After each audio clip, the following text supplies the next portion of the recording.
man once walked into a market and tried to sell his anger.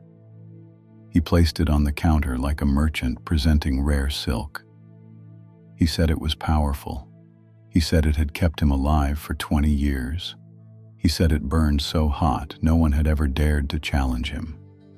But no one in the market would buy it. Not because it was worthless, because everyone already had their own. This is the story of a man who carried fire in his chest, and the monk who taught him what it was really burning. His name was Taro, and rage was the only inheritance his father ever gave him. As a boy, he learned that the loudest voice wins, that a hard stare is worth more than a kind word, that vulnerability is a door people walk through to hurt you. So he built walls, not of stone, of temper. By the time he was 30, Taro was feared. He ran a trading business along the eastern roads. His deals were hard, his terms were final. Those who crossed him learned not to do it twice. He told himself this was strength, and for years the world agreed. But strength is a strange thing. It can build a fortress around you so complete that one day you look up and realize you are the only one inside it. His wife had left 7 years ago. His son no longer visited. His workers obeyed, but none stayed past their obligation.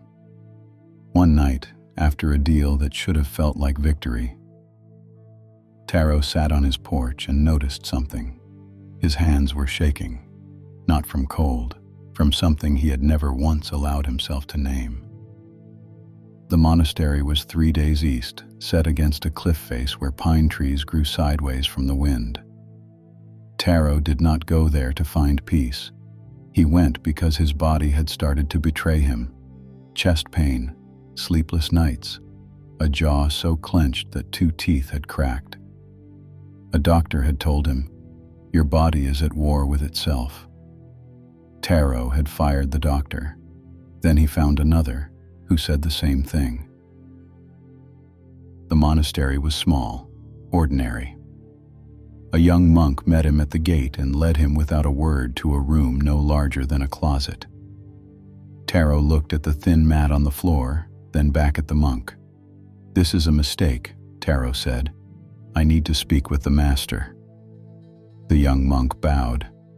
"The master will find you when you are ready." "I am ready now." The monk paused at the door. "No one who says that ever is." 3 days passed. Taro ate rice in silence with the other monks. He was given tasks: sweeping, carrying water, stacking firewood, menial, repetitive, beneath him. His frustration grew like a vine.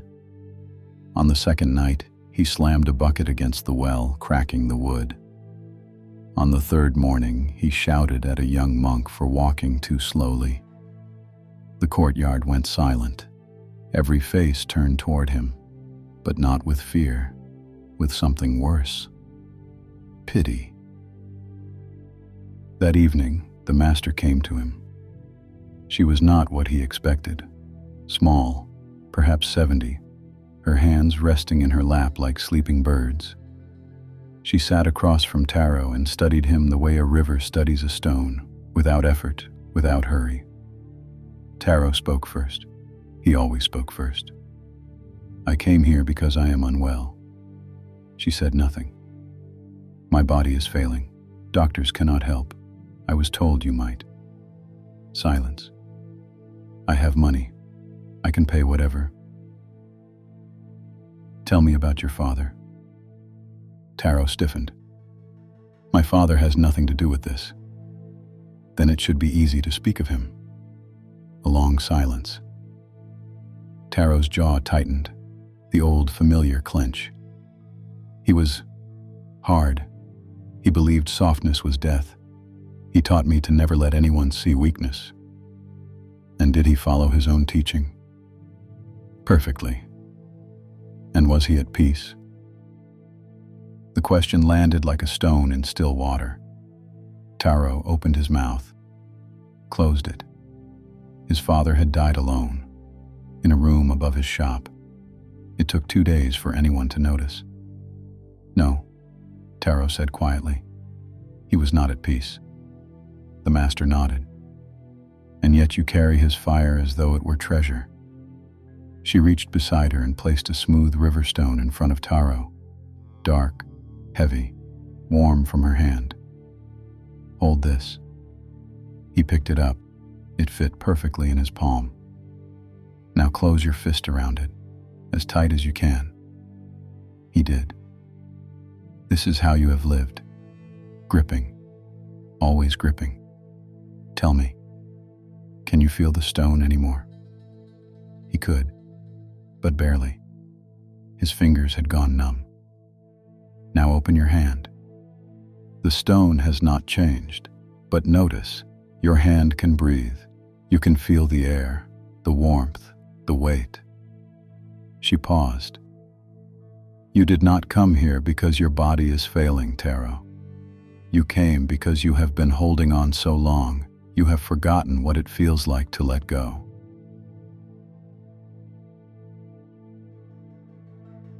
Taro stayed for 1 month. He did not transform overnight. This is not that kind of story. There were mornings he woke and his first instinct was still to fight. The silence, the boredom, the unbearable gentleness of the monks around him. But slowly, something shifted. Not because he tried harder, because he stopped trying. One afternoon, he found himself laughing at the way a cat chased a falling leaf across the courtyard. He could not remember the last time he had laughed at something small. The master appeared beside him. What did you trade for that laughter? Taro thought about it. I think I traded my guard. And was it a fair exchange? He looked at the cat, now asleep in the sun, completely at ease with the world. More than fair. The master sat beside him.